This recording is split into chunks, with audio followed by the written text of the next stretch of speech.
Добрий день, всіх вітаю. Напишіть, будь ласка, в чаті, якщо ви мене чуєте, бачите, і звідки ви сьогодні до нас доєднуєтесь.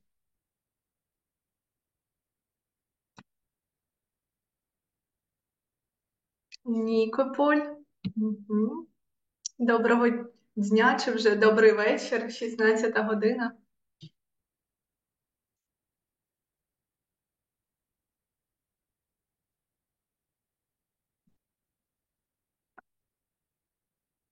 Харківська область, Львів, Дніпро.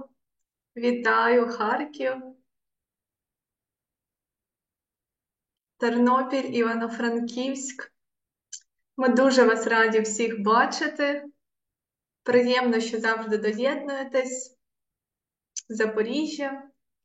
Мене звати Степанченко Ольга, я менеджер з міжнародних іспитів Pearson.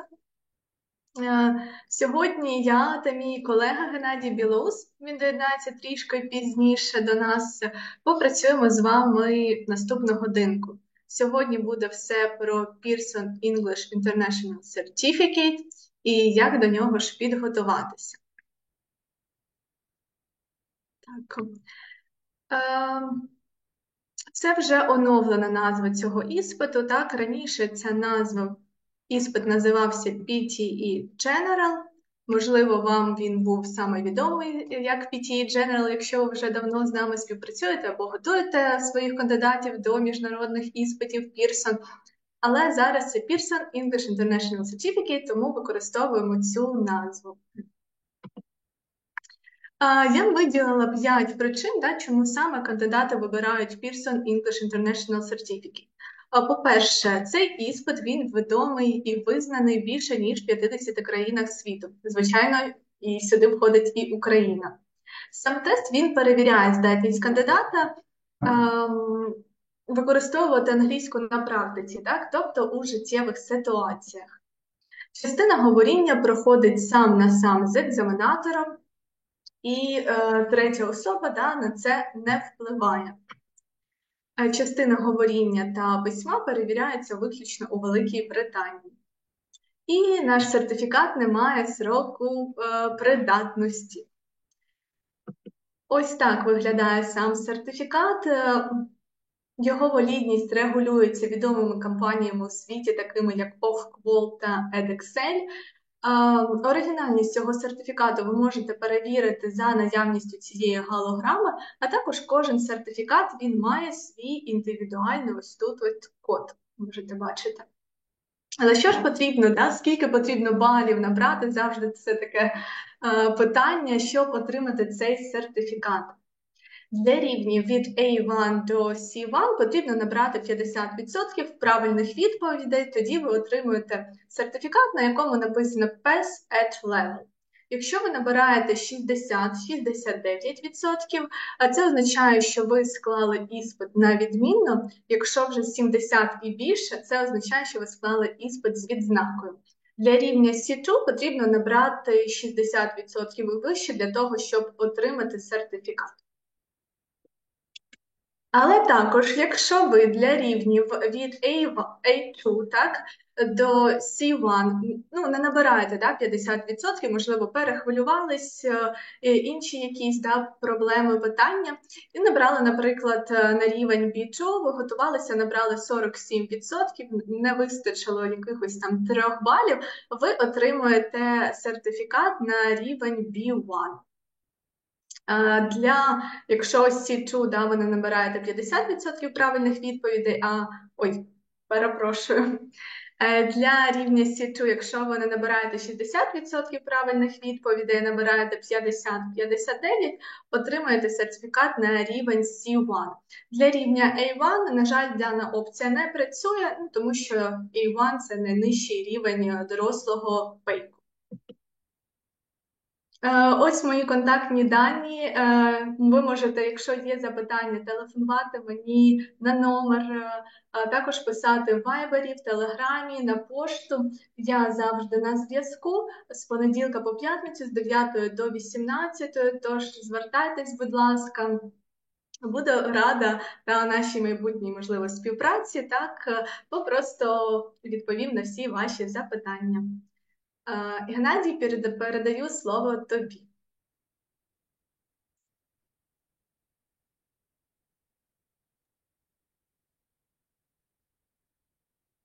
Так, вітаю Олю ще раз. Вітаю, шановні колеги. Слава Україні! Надзвичайно радий з вами сьогодні попрацювати разом з Олею.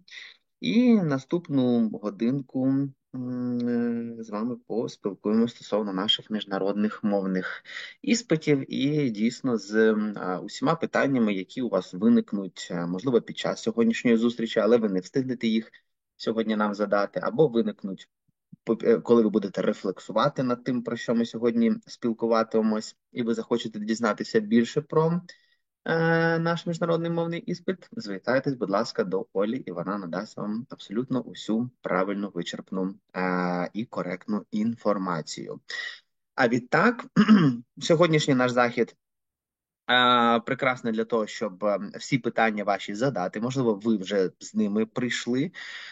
Ось, можливо, вони виникнуть по ходу. Залишайте їх, будь ласка, у чаті. Найкраще це робити саме у чаті, який називається Q&A, тому що там питання нікуди не зникнуть. Ось так як наш основний чат, він буде рухатись. Я буду вас просити трішки зі мною спілкуватись там, і тому, щоб ваше питання не загубилось, ваше питання або коментар, якийсь на який ми маємо відповісти, то залишайте, будь ласка, у секції Q&A. Ви бачите її посередині вашого тулбару. Так.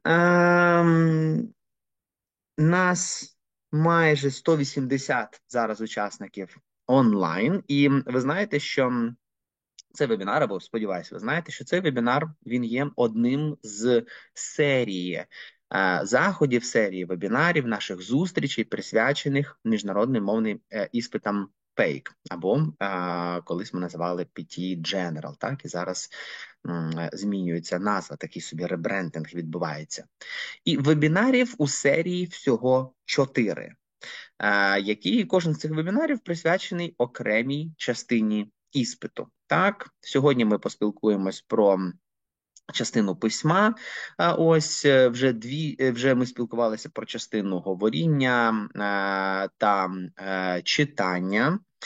Ось, і це вже фактично 5-й, і кожен з цих 4 вебінарів повторюється 2 рази. Отже, всього вебінарів 8, але унікальних саме 4. І сьогодні ми ось перетнемо екватор, буде 5 з 8 всього запланованих вебінарів, і тому мені хочеться, і ми вже так досить багато спілкувалися, зустрічались з вами, з колегами, і все одно мені хочеться дізнатись, чи є ті з вас, хто сьогодні, от саме сьогодні, на цей вебінар долучається вперше з цієї серії. Поставте 1 в чаті. 1 – це означає, що ось на всіх попередніх вебінарах, які були 4, вас не було. Ми вже двічі, до речі, повторювали говоріння. Тому ті з вас, хто сьогодні ставлять 1, напевне, не змогли з різних причин, можливо, не змогли долучитися або не знали, що проходить така серія. Ось, і ви, на жаль, вже наживо не зможете долучитися саме до вебінару про частину говоріння іспиту PEIC, але зможете потім пізніше переглянути її у записі на наших каналах, я думаю, на нашому YouTube-каналі. І бачу 1 багато. Цікаво. Цікаво. Досить багато у нас нових учасників. Так, де водичка? Ну, 1 секунду, будь ласка. Оп.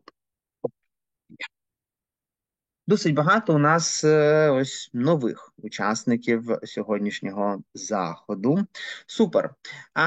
А тепер я попрошу поставити плюсик тих з вас, не ті, хто був вже на якихось вебінарах, ні, не поспішайте, а тих з вас, хто були вже на якихось попередніх вебінарах PEIC, саме цієї серії від нас, і ось ви познайомились з іспитом, і ви дійсно думаєте над тим, щоб почати готувати кандидатів, готувати своїх студентів до цієї міжнародної мовної кваліфікації.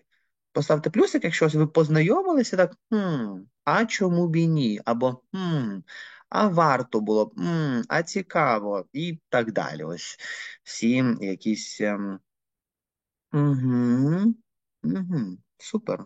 Є і ті з вас, хто всерйоз роздумують, розмірковують над тим, щоб готувати до наших іспитів. Ну, наших, тому що ми їх представляємо, але, в принципі, міжнародної мовної такої правильної кваліфікації. Супер, прекрасно.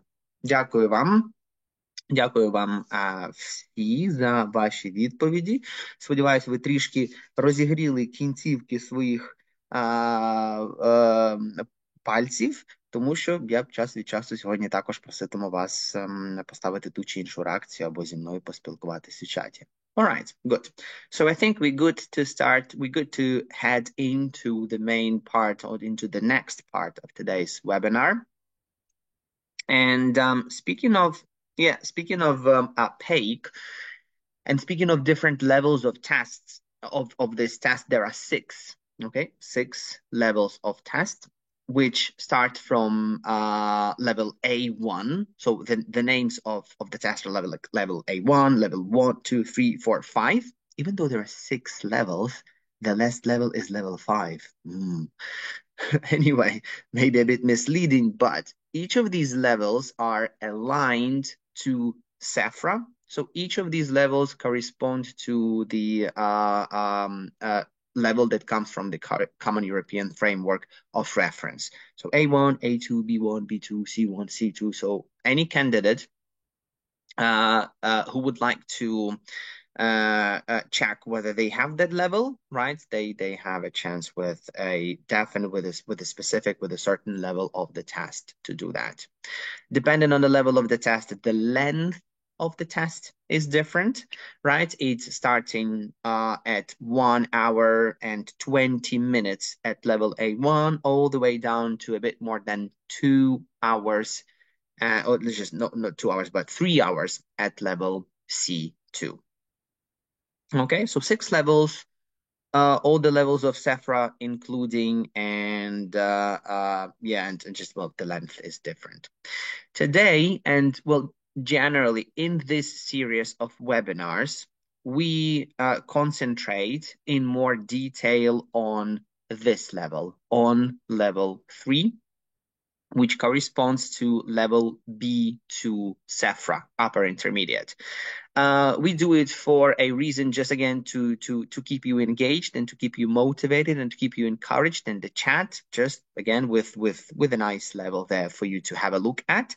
Plus, this is one of the most popular and one of the and the level that is in great demand here in Ukraine by many test takers, by many candidates who take these tests every year. Obviously, other levels like C1, B1, and A2 are quite popular as well, but most candidates aim at level B2. So we've decided to take this one as the sample of demonstrating the test to you. This is the structure of the test. There are 2 papers. Paper 1 is often called a written paper, and it tests the candidate's ability to listen, read, and write. And paper 2, a spoken paper or speaking, obviously it tests the ability to speak. And so it lasts, the whole test for a candidate would last 2 hours and 6 minutes. 2 hours is a written paper, and about 6 minutes, 6 to 8 probably, with all the different things to it, they would spend speaking. Today, writing is in focus. We'll have a look what's the writing part is all about. All right, good. Now, I'm going to ask this question again for you, to keep you warmed up in the chat, and for you not to forget that we're going to do something in the chat time after time. Is this, well, the question is very easy, and it sounds like, what kind of skill is writing? All right, so writing, we imagine out of like other for skills. What kind of skill is writing? Especially if we compare it to listening and reading. Yeah, very good. Excellent. Thank you very much for all the for the series of correct answers that have appeared in the chat. Thank you very much. Good. It's productive skill, which means that together with speaking, right? So speaking and writing is something where assessment criteria need to be discussed, need to be outlined, need to be voiced. Yes, because again, compared to listening and to reading, where everything mostly is either correct or incorrect, yes, well, candidates either get it right or wrong in listening and reading. With writing and with speaking, it's not always that straightforward, right? So there are a lot more things that both the teachers, like ourselves, who get students ready for the test, and the candidates themselves need to be aware of. There's something that they need to understand how things work, what criteria they get points for, what exactly are their strengths and weaknesses, yes, and where they can get points and where they can expect, well, maybe not the highest possible mark. So assessment criteria, that's point number 1 on our agenda today. All right. And point number 2, the agenda is quite short today, are the task types. So we'll have a look at the assessment criteria and the task types. So you have basically quite a general knowledge of both what tasks your candidates would do and how they are assessed in these tasks. And we start with the assessment criteria for writing. I'm going just to give away first 2 assessment criteria because, they are quite technical. First 2 assessment criteria, quite technical, and I think that, well, they're quite straightforward, quite clear, and you would agree that they exist generally. The first assessment criteria is this. It's called completing the task. And by completing the task, this is something that we mean, basically, that candidates cover all the content points, right? So whatever writing we do in class or whatever writing we teach for exams, it has some content, it has some content points, bullet points, some things that candidates need to cover, right? And by completing the task, we mean that all of those are addressed by the candidates. So that's where they get their points. That's what they get their points for, right? For completing the task, one thing. And another technical criterion is this one. It's meeting formal requirements. And by meeting formal requirements, we mean the word limit and the format. So the word limit is just, well, the number of words is counted, yes, and it's either within a certain level or it's a lot more than needed or a lot less than needed, which was both things we need to avoid. Yes, so we need to teach our candidates to stay within an advised word limit for this or that level. So they need to keep to that. Again, quite a technical thing for them to remember and for them to understand how much they need to write, and the format, right? So this is where they need to keep to the structure, to a certain layout for this or that piece of writing, whether it's an essay, a letter, some kind of a formal essay, formal letter, so on and so forth. So they need to keep to the format of the writing task that they do. So these are the two quite technical things students need to understand. So it's not yet about the language that much, right? It's about some technical things. And now, apart from these 2, I'd like to ask you this.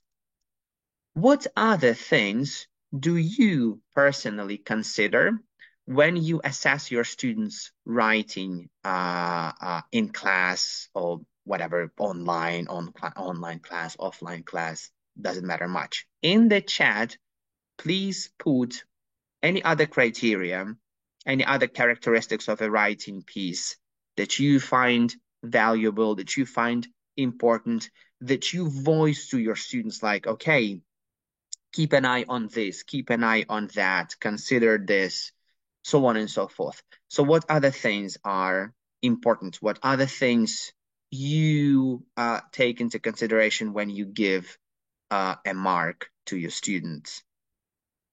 Coherence and cohesion. Good. So yes, how logical and how linked, yes, all the ideas are. Good. Grammar and vocabulary. Good. Lexis. Nice. Spelling.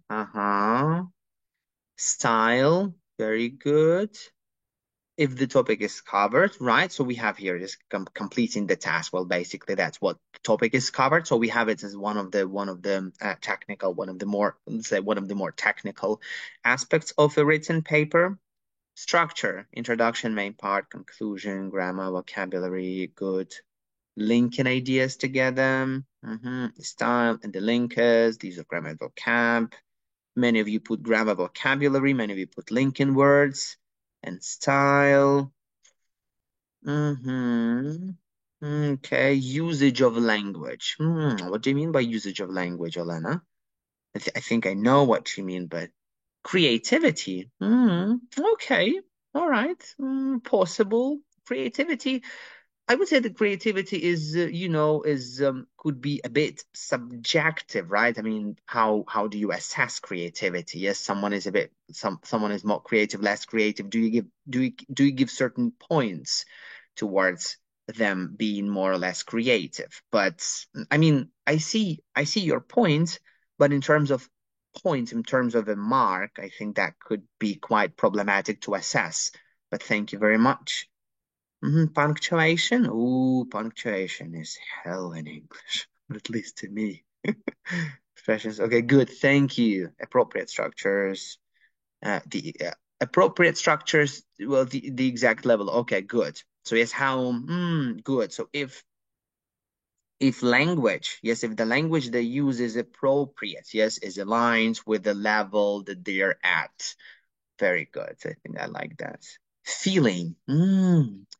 Feeling again, quite subjective thing, but okay. Thank you very much. Thank you very much. Thank you, everyone. Lots of ideas. Lots of ideas.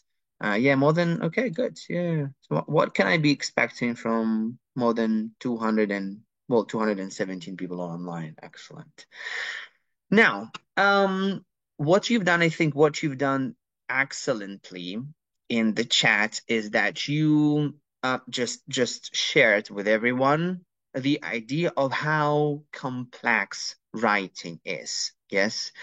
And this is a very good thing because this is what our candidates, this is what our students need to know. Yes, that they are assessed in writing. They are not assessed only based on the mistakes they make. Yes, on and on how many mistakes they make and on how big the mistake is, but all the other things, yes, like linking words and appropriateness of the language and completing the task, yes, and the style of it, and well, punctuation is there, so on and so forth. So like lots of other things, lots of other things, and lots of things that are important. So actually, writing in PEIC is not much different to what you've expressed in the chat because these are the criteria that are considered when checking students, when assessing students writing in PEIC. Okay, so all of these things matter. All of these things students get points for, and they can actually and they actually get equal points for these, right? So they get yes, they are assessed well on range, accuracy, coherence, cohesion, orthographic control. I think only the range here probably needs to be a bit specified by me. Many of you to some extent put it in the chat. By range here, we mean something that I think who was that? Oh, Alexandra Sidorenko mentioned. Appropriateness. of the structures to the level of students, right? So the range is how complex, how complex or whatever structure students use. Yes, because at different level, even at the upper intermediate level that we're discussing and that we're having a look today, yes, students can get away with some very basic language, basic grammar, basic vocabulary, nothing too fancy, nothing too special, nothing too extraordinary, and they can still get their ideas and opinions and attitudes, right? They can still transfer those.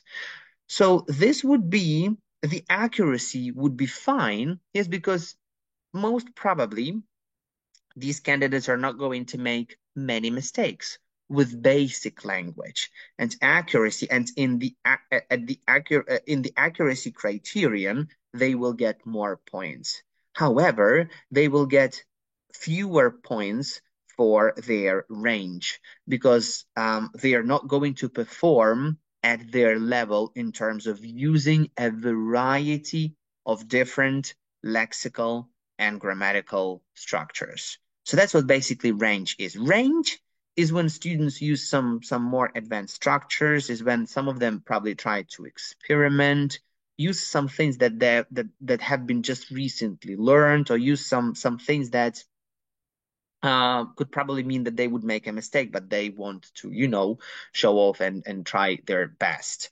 Whereas other students would play safe and would use some basic things, just feeling relaxed and feeling more confident with the idea that, okay, that's something basic, but I won't make many mistakes and I won't get confused and I won't get distracted, so on and so forth. So range and accuracy, yes, these are two things that are quite close, but have different focus, right? Range of and being accurate, being correct when using vocabulary and grammar, yes, when using language. Coherence and cohesion, being logical, right, and linking everything together. So basically, this is where linkers come in handy. Yes, with linking the ideas and orthographical control, so that's basically spelling. So, speaking of writing and speaking of the assessment criteria that are used to assess students' writing, so that's it. Yes, six criteria here.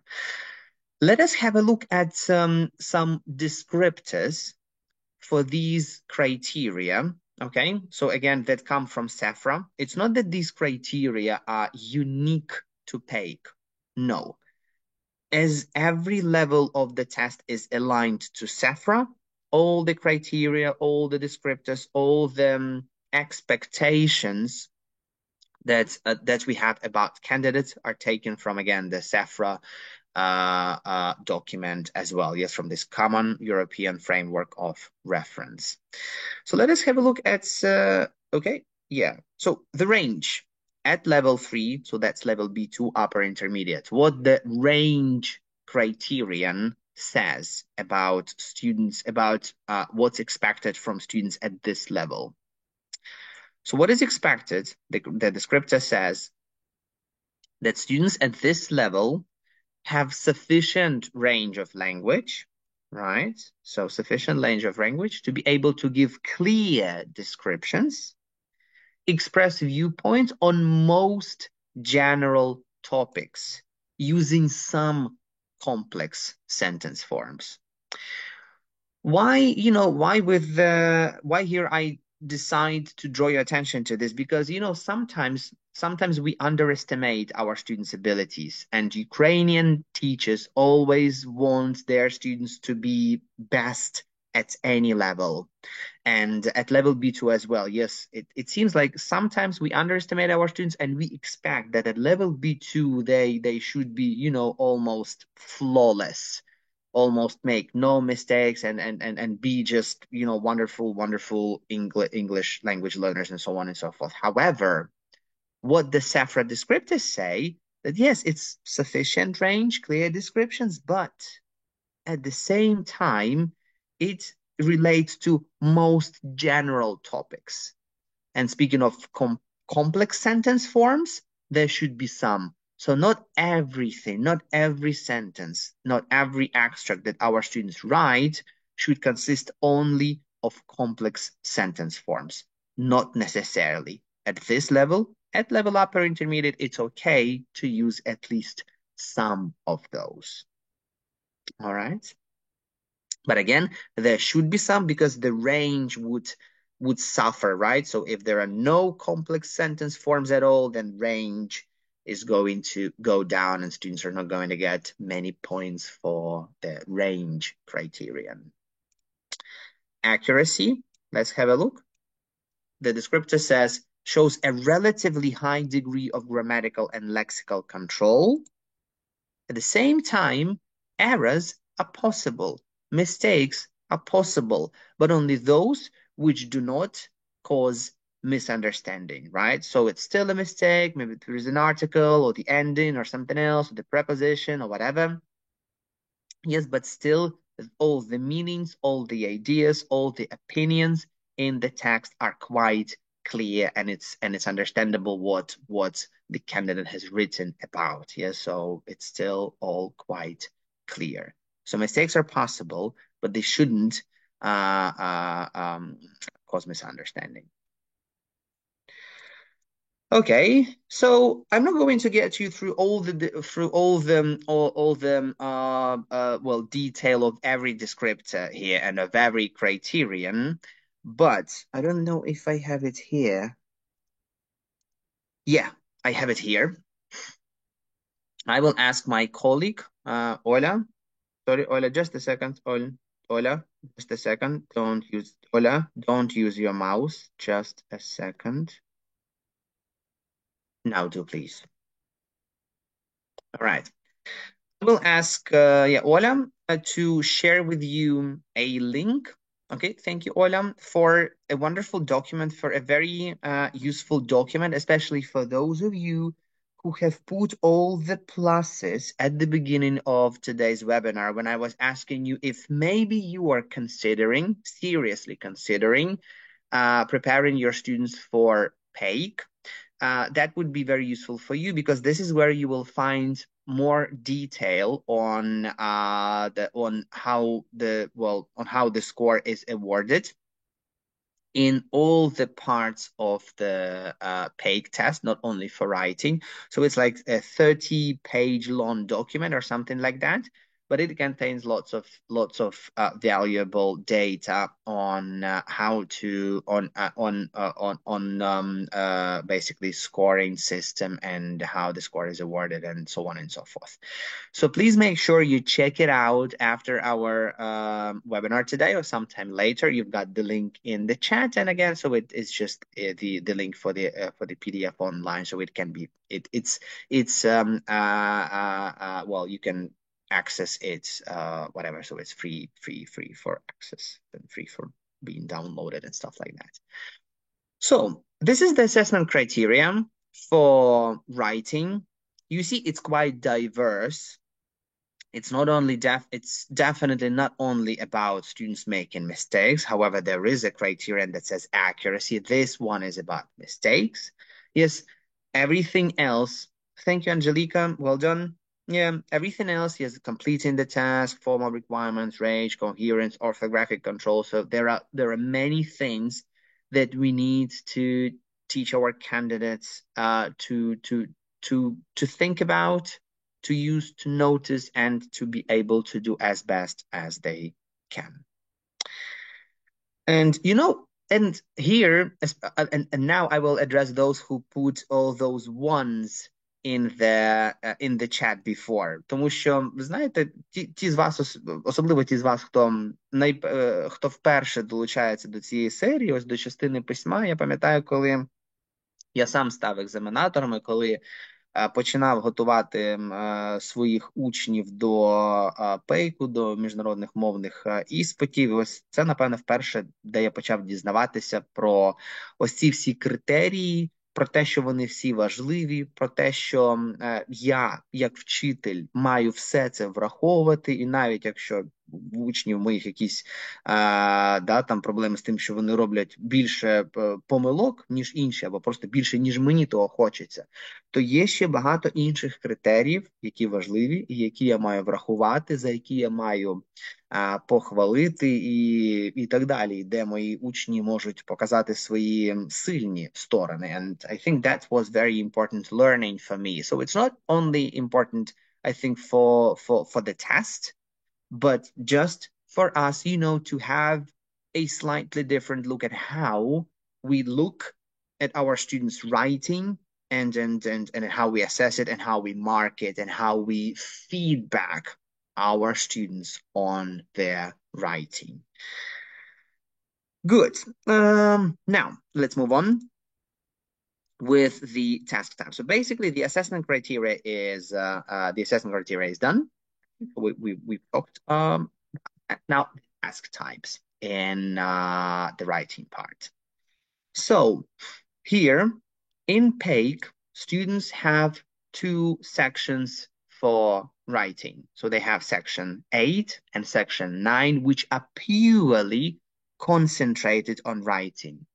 Why I say which are purely concentrated on writing? Because, to be honest, there is one more section that has something to do with writing in the test, but I will tell you about it a bit later in the session today, okay? So for now, sections 8 and 9, which are primarily and just focused on students showing their writing skills, okay? And just being checked according to their writing skills.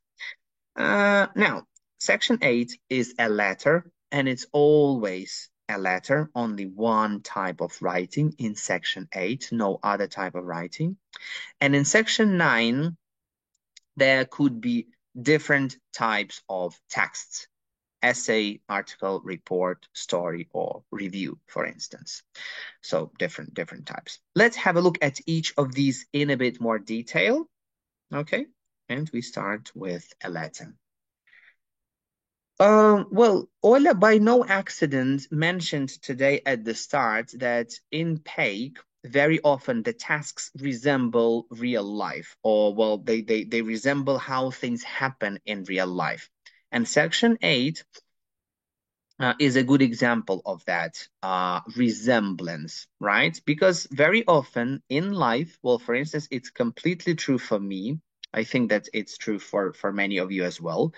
No matter what correspondence I use, whether it's an email or whether it's just a text message or whether it's, a real letter, like just a regular letter sent, we very often do that in response to the message we get, right? So we get a message first, we read a message, we see what it says, and we respond to it. Yes, we write back, considering some ideas or considering what we were asked to do. Yes, and we answer back, we reply to it. Often we initiate. Yes, so basically we either initiate yes, this correspondence, or we answer back.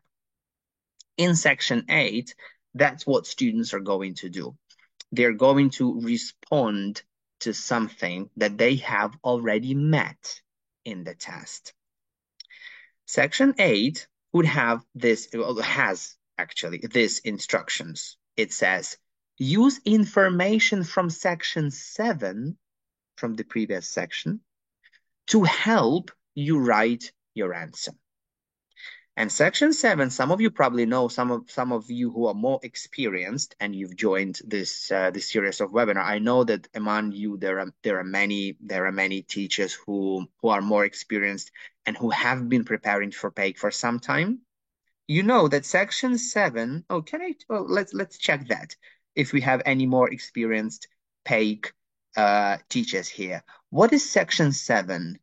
What is this section 7? What other part of the test it comes from? What is section 7 all about? Anyone can help me in the chat? Any more experience and any kind of experienced teachers I'm having today? Anyone remembers what section 7 is all about?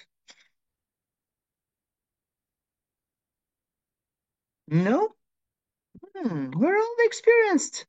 Reading. Okay, Fatima says reading. You may be reading. Okay, good. Yes. All right. So it's a reading part. Actually, section 7, thank you very much. Section 7 is reading. And this section 7, so what the students do, yes, they open section 8, writing, and they say, go back to section 7 and let it help you do your writing. So actually, this is section 7. I just want I just want to let you know, like, feel what it's like for a candidate. Section 7, it's reading, so it's text, so it checks students' reading skills. And this text here is about file sharing programs.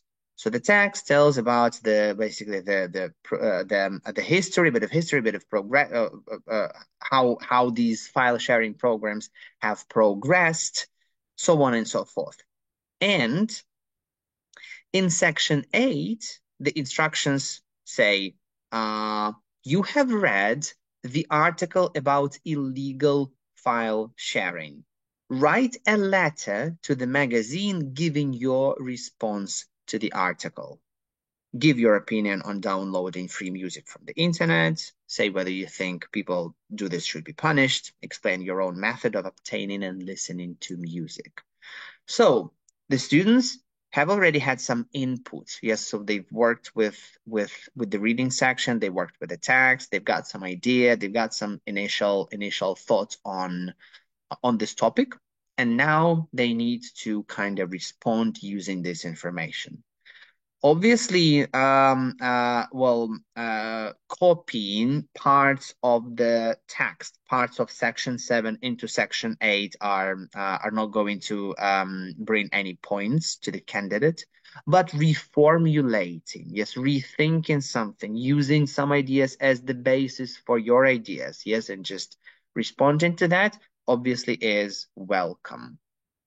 So this letter, yes, here has, to me, very strong resembles with what I do in life. Yes, so I get an email, I just see what it has, and I respond, yes, to what it says, and I react to it, and I answer back, so on and so forth. So that's something. Yes, it's not like 100% equal. Yes, but it's something that does resemble the correspondence, yes, that happens in real life. We get something, read it, we analyze it, and then we write back. So that's section 8. And one more important thing that I want to mention about section 8 writing is that this section has its own unique individual assessment criteria. So we have mentioned 6 different assessment criteria before, so we need to plus 1 more individual assessment criteria for section 8, which by no surprise sounds like written interaction. Okay, so the assessment criterion here is written interaction, right? So it's how well students can interact using writing. Yes, how well they can interact in written form. And at level 3, it says can express news and views effectively in writing and relate to those of others, right? So they express their own opinions and they relate to something that they have read in section 7 well enough. So that's one more criterion. In total for section 8, so there would be 7: completing the task, meeting form requirements, range, accuracy, coherence, orthographic control, and written interaction. So now this is all, characters, all features of writing in section 8. And section 9 is always a choice between 2 topics, between 2 types of writing.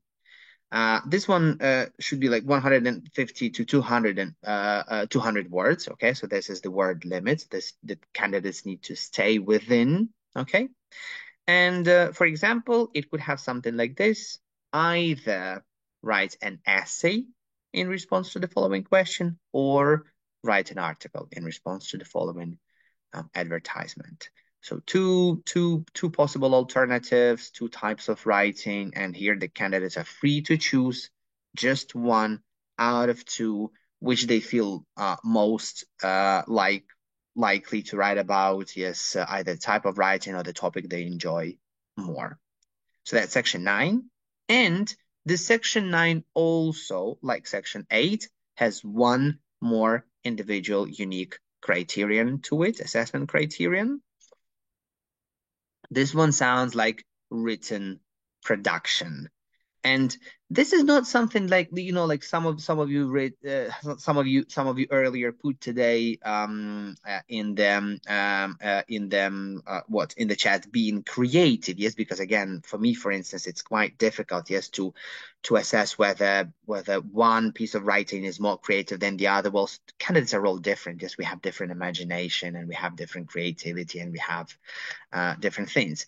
This one here is like, can write clear, detailed texts on a variety of subjects related to his or her field of interest, synthesizing and evaluating information and arguments from a number of sources. So that's basically how the descriptor for written production criterion at level 3 sounds like, right? So it's just clear, detailed piece of writing about interests, yes, giving arguments, right? So if we kind of like shorten it.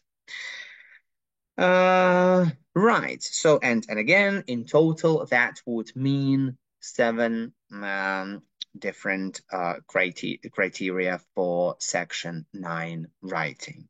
And again, I invite you all to use the score guide. Ola, could you please share the score guide again, just in case someone has missed it. Someone has missed it today. Thank you very much, Ola. So again, the score guide, check it out. And as I have already mentioned, it might not be not only valuable for those of you who prepare for PEIC, but also just for those of you who would like to be as objective as possible, as student-friendly as possible, and as qualified as possible when marking your students' writing. Yes, so for us to choose just to consider all the things that matter.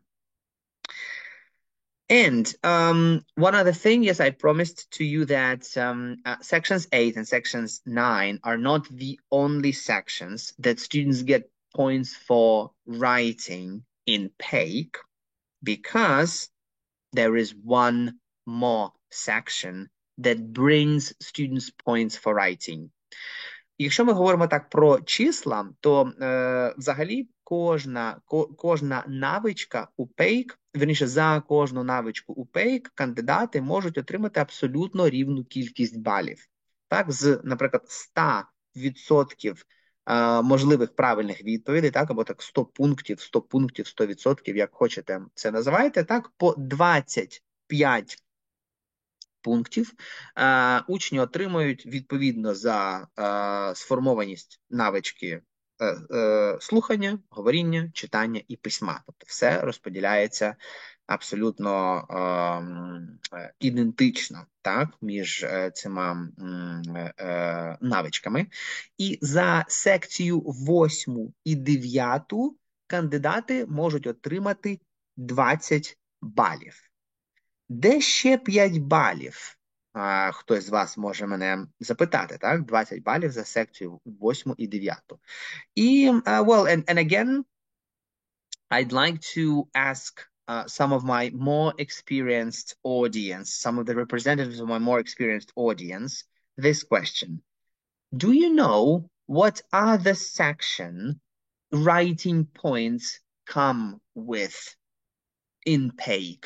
So can you put it in the chat, please? If you know the number of the section, or if you know the name of the section, or if you know like the part of the test, where else candidates earn 5 more points for writing? Again, Dasha, creativity, not really. So again, as I say, creativity, I would say personally that creativity is quite difficult to assess and to say whether this piece of writing is more creative than another. Okay, so some of you think of some extra like things like phrases and linkers. Not exactly. What I'm asking is like a different section. So actually, 5 points, 5 more points come from a different part of the test, not even writing. And Ludmila, oh, Ludmila Witkowska, thank you very much. Well, Ludmila is extremely experienced in preparing students for the test. Ludmila, nice to have you here as well. Yeah, so actually, it comes from section 2, which is dictation. And section 2, in its turn, comes from the listening part, okay? So here in the listening part of the test, students write a dictation, so they listen and write, right? And 5 points come from that dictation.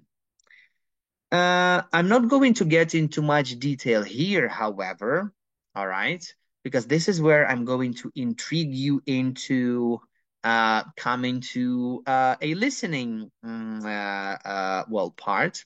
Actually, it's going to happen tomorrow. Yes, the first time on the 14th of December, we're doing the listening part, the listening webinar for the very first time. Так, ось вже завтра об 11 ранку, якщо я не помиляюсь. Об 11 ранку, ми будемо детальніше дивитися на саме частину аудіювання або слухання іспиту PEIC.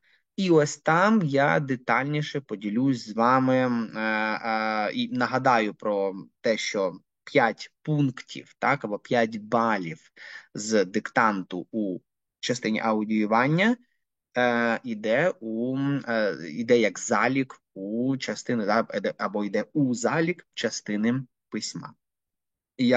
Ми з вами подивимося, що то за диктант, і як саме ті 5 балів максимальних можна отримати. Якщо не максимальних 5 балів, то взагалі поділюсь системою оцінювання саме диктанту з вами завтра.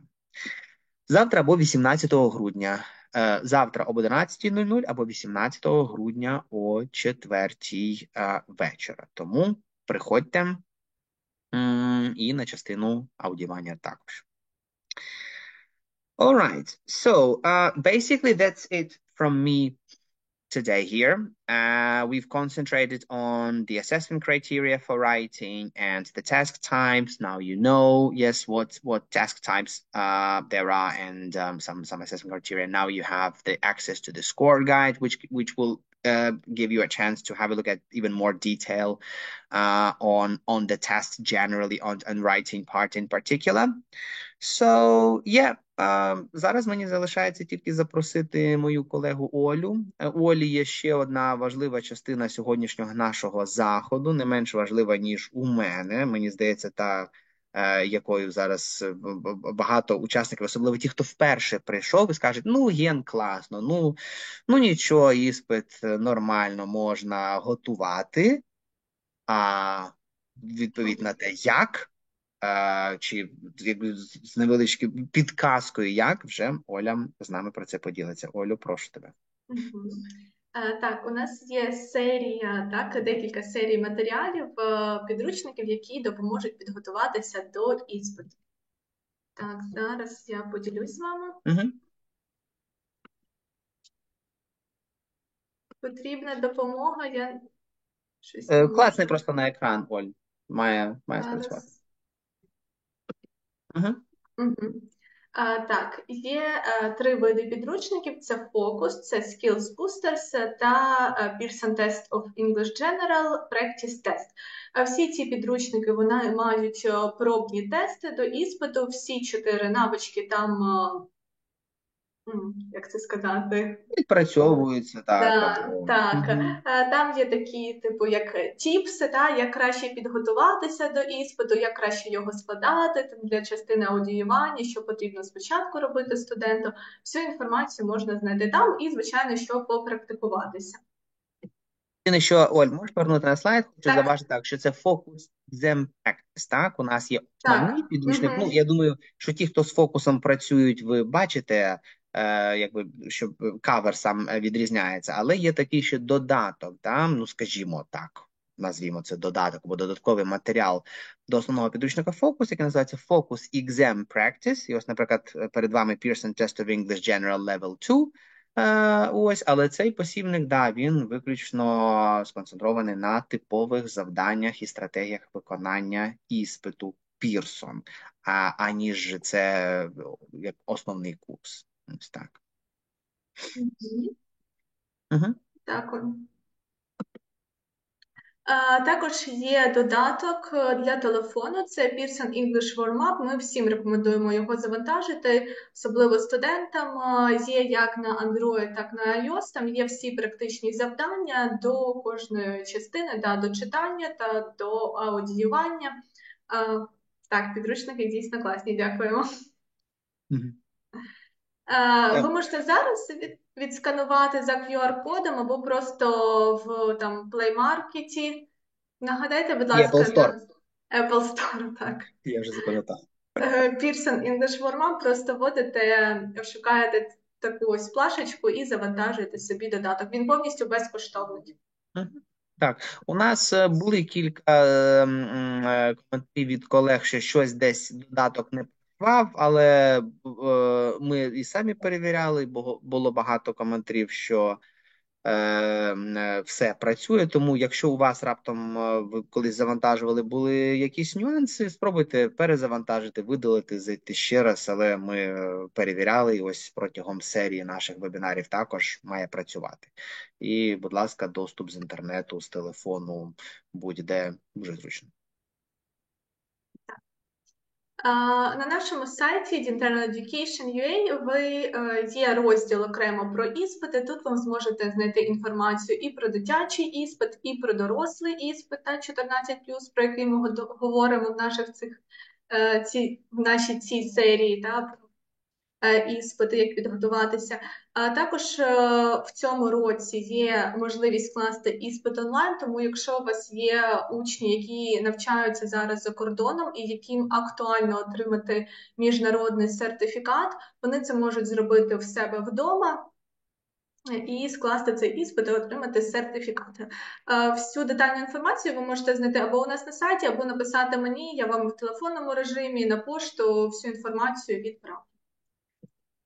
В календарі подій ви можете реєструватися на наступні вебінари цієї серії. Як вже сказав Геннадій, да, завтра в нас буде частина аудіювання вперше об 11 годині, тому будемо всіх вас чекати. Звичайно, що долучайтесь, будь ласка, до наших соцмереж, Instagram, Facebook. Ми зараз там робимо класний контент, який і розважальний, і дуже корисний. Ви можете знайти інформацію як для усної частини, для частини письма. Ми робимо всі приклади і, звичайно, всю актуальну інформацію також додаємо в наші соцмережі. Кожен учасник отримує сертифікат за участь у вебінарі. Сертифікати відправимо на наступному тижні, десь, я думаю, числа 20-го. Знову таки мої контактні дані, щоб ви точно їх не забули. Будь ласка, запишіть собі. Viber, Telegram, пошта. Звертайтеся, якщо виникнуть запитання, з радістю на них відповім. Супер, Олю, дякую тобі дуже. Там було якихось кілька питань. Давай переглянемо. Так. Ну, в Q&A, could you please send the guide in letter? Добре, пані Катерино, я думаю, не пам'ятаю, чи ми в листі включали цей гайд, планували. Оль, нагадай, можливо, Ірі Степенко про це. Добре, занотуй собі десь, щоб ми ось цей лінк на гайд додали в листі. Але пані Катерино і всі інші, ви, в принципі, навіть якщо загуглите Pearson Score Guide, або Pearson Test of English, або PEIC Score Guide, ви його легко знайдете і так. Але ми поспілкуємося і перепитаємо, чи ще можливо додати лінк на цей гайд у наш thank you letter, який буде. Так, ще було питання, десь воно, але просив вас оцей Q&A, щоб воно ніде не загубилось, тому що було якесь питання в основному чаті, і зараз ось я скролю, якщо Здається, там наштовхнусь. було про підручник. Ага, Pearson Expert Advanced, да, чи підходить для підготовки C1 підручник Pearson Expert Advanced. Скажу вам Якщо я чесно, правильно кажи. розумію, то цей підручник він готує саме до кембриджських іспитів, а Там не є до серія стандартних. експертів. Так, якщо я не помиляюся, серія експертів, тому що у Пірсона, у видавництва Пірсон є і такі підручники, які готують і до кембриджських іспитів. Якби Так. це нормальна практика, є різні міжнародні іспити, пірсонівські, кембриджські. Ми, звичайно, рекомендуємо тільки пірсонівські. Ось. Тому серія експерт, не дивлячись на те, що це Pearson Expert Advance, мені здається, да, експерт готують до кембриджських іспитів. Тому ось є, звичайно, частини, які повторюються, які є якби схожими у двох іспитів. Проте все одно я б скоріше рекомендував ось саме ті ресурси, якими Оля ділили з вами, один з цих трьох, тому що це вже буде безпосередньо до формату іспиту PEIC. Ось так. Тому частково серія експерт може бути використана, але ну, частково ті частини, які схожі, і в принципі вивчення англійської, використання стратегій, так, навіть якщо два завдання між собою не однакові. Так, ми можемо з учнями вчити їх стратегіям виконання, гепфілів, метчингів і так далі. Ось, але звичайно більш сфокусовано, більш предметно і так більш точно, accurately, буде підготовка саме з одним з цих трьох підручників. Так, Так, там запитання від Аліси. так, пані Алісо, давно не бачились. Так. Чи можна перевищувати кількість слів? Не бажано, пані Алісо. Знову ж таки, всі норми прописані недаремно. Там є ще, тому що ось цей скор-гайд, який ми з вами поділилися, це такий загальний. На 30 сторінок він дає уявлення. Є ще детальніші скор-гайди, які вже направлені більше на екзаменаторів, щоб вони розуміли, що як відбувається. І в тому і ще можна знайти, що там буде якийсь відсоток, там порядка 5, максимум 10% слів, які ось цей люфт можна туди-сюди рухатись. Наприклад, якщо е, написано от в секції 9 150-200 слів, то я думаю, десь там слів 130-135 ще буде нормально, або, наприклад, 210-220. Проте, знову ж таки, вчіть, орієнтуйте своїх кандидатів триматись в цьому ліміті. 50 слів різниці від 150 до 200 – це чимала різниця. В неї можна потрапити.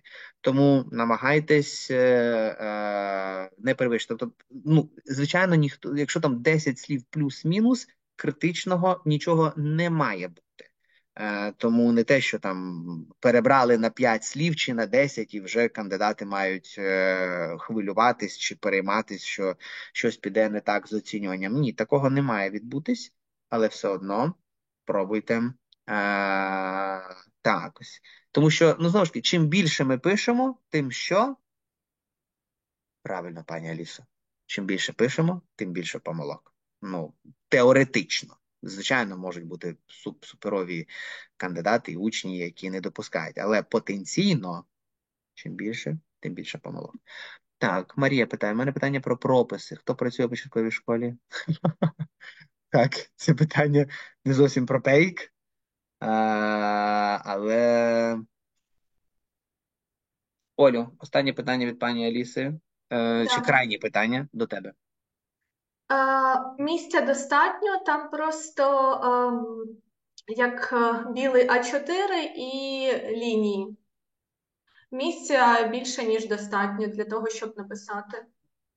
Там, здається, на кожну частину дається, от, наприклад, да, А4 да, з двох сторін, зліва наполовину пишеться завдання, щоб вибрати, і потім 1,5 сторінки у вас ще залишається, щоб написати. дивлячись для якого рівня. Якщо ми говоримо про рівні B2 та C1, то там може бути навіть більше. Ну, тобто повністю може бути листок. Тобто за місце взагалі не хвилюйтесь. Можна писати. План. Я б тоді рекомендувала, якщо план для себе, так як не можна використовувати чернетки, просто написати на полях хід думок, що потрібно за чим записати. А вже коли писати в цьому бланці, там, де лінії є, то там краще написати. Ну так, Оля, ти ж казала, так, на одному з наших Так. вебінарів, що, в принципі,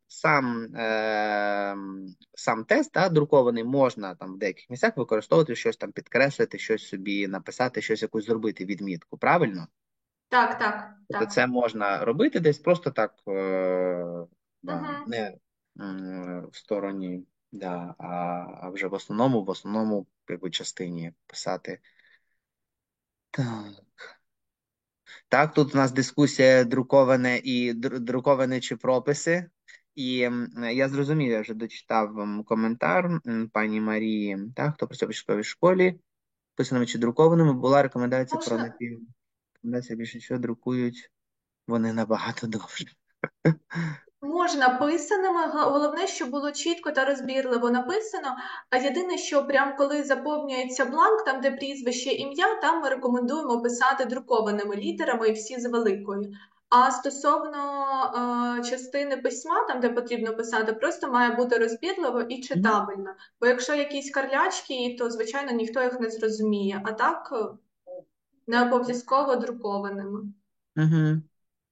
Ну, ось тут я Тобто, зрозумів, пані Марія, не проблема. Ви можете задавати питання. У нас тут ком'юніті цікавих, прогресивних вчителів, тому я просто одразу навіть не дочитав, я перепрошую. Ну, ось напівдрукованими, пані Анжеліка пише. Напівдрукованими пишуть дуже красиво. На ЗНО інколи є завдання з писаними літерами. Ну, зараз на ЗНО вже такого немає, тому що ЗНО самого поки немає з частиною письма. Ось так, але я згоден з Олею, тобто це мають бути такі, як це, розбірливо, так, написані там слова, літери і так далі. Взагалі все письмо. Ось. Так, пані Аліса нам подякувала. Якщо пані Алісу ми задовольнили своїми відповідями, то вже вебінар вдався. Так, ну що, колеги, тоді ми бачимо, що ніби на відповіді ми дали питання, в основному дали відповіді на ваші питання. Так, ну що, друзі, колеги, будь ласка, бережіть себе, дбайте одне про одного, допомагаємо нашим хлопцям та дівчатам на передовій, наближаємо перемогу. Саме завдяки ним у нас все ж таки є можливість з вами зустрічатись, спілкуватись, дбати про наших учнів та дітей, говорити про міжнародні мовні іспити, говорити про майбутнє, так, про якесь хороше, нормальне майбутнє наших учнів, тому за це їм велика дяка і, звичайно, дуже-дуже їх ми маємо підтримувати тут, поки ми знаходимося в тилу, скажімо так, чи умовному тилу. ще б запитання: в 5 класі мають писати в зошиті у лінійку чи клітинку?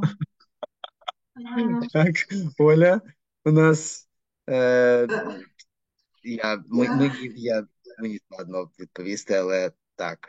Друзі, хто в 5 класі, лінійка чи клітинка?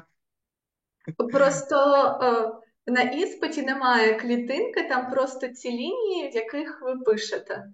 І діти також заповнюють які.